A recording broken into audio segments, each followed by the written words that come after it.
Welcome to part 2 of 2 videos on Genesis 1 through 3, verse by verse. I'm starting here on the last slide of the first video so that you make sure that you watch them in order. So this should have been the last slide that you saw on the first video. And we're now going to move into chapter 3, which is part of the Yahwist story.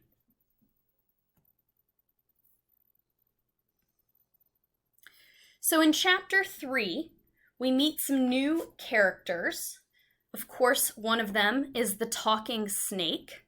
And something to really look for as far as the plot and interaction of characters in just these first 7 verses are to watch how words are manipulated, especially in the conversation between the snake and the woman, how actions are rationalized, how as part of the conversation, everything is done to make it look like breaking the rules are not that bad. And this is all just to get to the point of the characters getting to do what they want. The snake wants the woman to eat the fruit. The woman then sort of talks herself into it. The man also makes a choice to eat the fruit. So each character makes their own choice to eat the fruit here. And so sin, and as a result suffering, enters the world through human choice. And that's very important to keep in mind. And the consequence of thus eating this forbidden fruit is that man and woman now know they are naked and then again choose to cover themselves. By the way, what kind of fruit was the forbidden fruit? I will give you a moment here to find where it says the verse that has the forbidden fruit, and you can jot that down and bring that to class.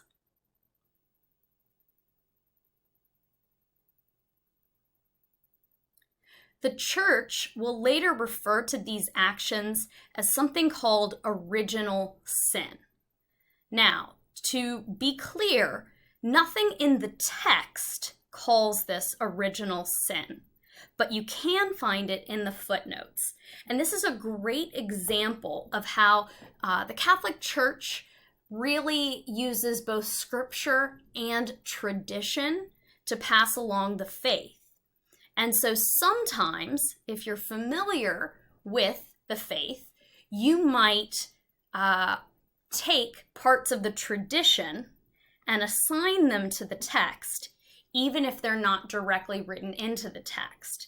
So what can be a challenge there is to remember to make sure you're reading the words in the text and not assigning interpretations that maybe you've learned through tradition.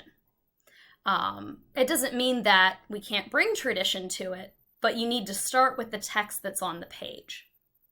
So original sin here is introduced in the footnotes, not in the text itself. And we could define that as a tendency towards sin that all humanity is born with. And if we had to define sin, it's a break in relationships, whether that's with self, others, God, the world, or all of the above. And so, just like punishment flows from any sort of breaking of rules, or just like we see that consequences flow from actions, whether they're good or bad, we see that from sin, the result is often what the wording in the Bible will say is to be cursed. And that simply means to be excluded. And this is a natural consequence of the sin. It's not the end of the story, but if you break relationships, you're going to feel excluded or isolated because those relationships are broken. Now, this is also really important to note here. The sin of the text is to disobey God in order to do what the man and woman wanted to do. And according to verse 5 in chapter 3, the desire in eating the fruit is to be like gods who will know good and evil. That's what this talking snake says. So this means they're trying to be God or replace God. Or, if we're going to use terms we're more familiar with, they're choosing AMD me over AMDG.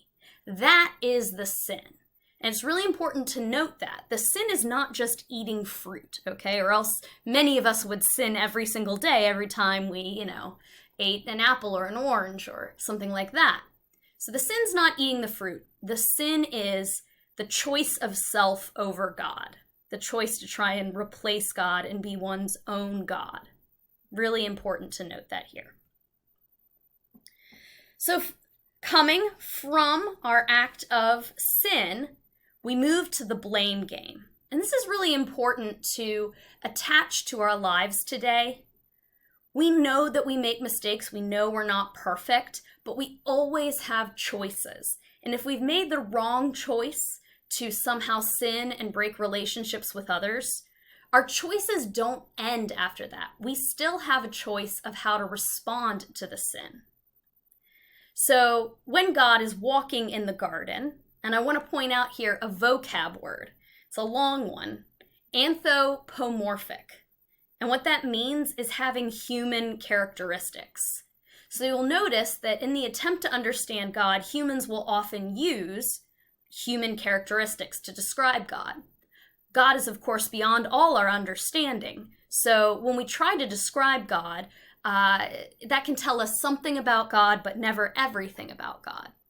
So here, by portraying God as walking in the garden, it's a very close image of God being close to the people, of God being like a human, even though God is not limited to human characteristics. And here we see more choices from our humans. They choose to hide. They choose to fear. And notice there was no fear of God before the sin. They choose to lie. They say we hid because we were naked. That's not true. They hid because they knew they messed up and they didn't want to be caught. How do we maybe hide in our lives when we know we've done the wrong thing? Maybe it's not literally hiding, but maybe it's hiding behind electronics or hiding our true selves behind a mask. Then, when they get caught, when they're found out, they choose to blame others. It can't be my fault. The man blames the woman. She made me do this. Plus, if you read closely, you'll see that the man actually blames God because he says, the woman you put here made me do it. Oof. He's saying, it's not my fault. It's the woman's fault. It's God's fault. The woman, no better, she says, not my fault. It's the snake's fault. The snake tricked me. None of them tell the truth. None of them apologize. And none of them accept responsibility for their actions. Think how differently this might have gone had they simply been honest, admitted their mistake, and been willing to accept the consequences of that sin. But because they did not, we now see that the consequences are severe. They flow from the sin. So with these, you can take a look at the footnote for chapter 3, verse 15, about some thoughts about this snake's identity. We'll talk about that in class. But we see that the reasons or consequences for the snake are that he crawls, that he eats dirt, which is meant to be that he is humbled. This is not really a term we hear anymore, but people used to say, eat dirt like an insult to someone, or if you've ever heard the phrase, eat humble pie, that's similar. This means to be, sort of an insult or sort of a humbling sort of statement. And a strong hatred is placed between the snake and the woman throughout history. For the woman, her consequences are that childbirth will be painful. Her relationship with the man moves from the equality that we talked about, seen in that word etzer, or helper, meaning equal, to inequality. And there's a new word here, patriarchy, We're going to learn more about that word later. For now, all you need to know is patriarchy is going to refer to an inequality between men and women, where men are going to have more status and more power. Even the ground is cursed. It's a negative impact of the man's relationship with the ground. So we see that for the man, he will now have to work for food, and it's going to be difficult. So that's because all these relationships have been harmed. Man is now mortal. This means he will die, not immediately, but eventually. And he's banished from Eden. And notice in his punishments, the references to the ground or earth and dust. Remember what man means in Hebrew. It means Adam, which means earth or earth creature, comes from Adamah, which means earth or ground. And notice that this morality and banishment from Eden also applies to the woman. But it's not stated to her, showing that she's already being excluded from the text as part of the consequence here. Now, something else I want you to think about is if you can find anything that is in common amongst all of these consequences. We'll talk about that more in class tomorrow. Finally, while these consequences, these punishments may seem severe, it's not the end of the story. Chapter 3, verses 20 to 25, the last word of the story is one of grace. All these relationships are impacted by sin, impacted by the choice of these characters to sin. Yet God is forgiving. God does not exclude.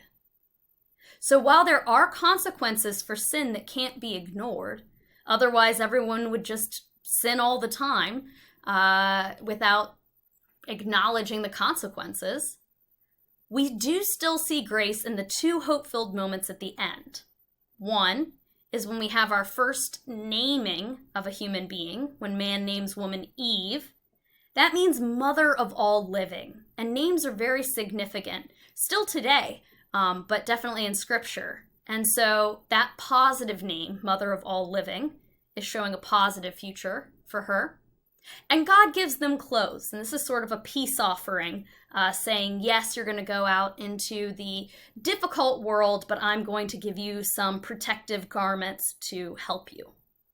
So we see that even though there have been these fractures in relationship between humanity and God, God is still extending that hand of forgiveness and saying, our relationship may have been fractured, but it is not over. That is where we end today. So make sure if you have any questions that you jot them down so you can bring them with you to class tomorrow. And make sure that you have added any of the annotations that you didn't have in your Bible before this video. Make sure that you've added them into your Bible now. Thanks and have a great day.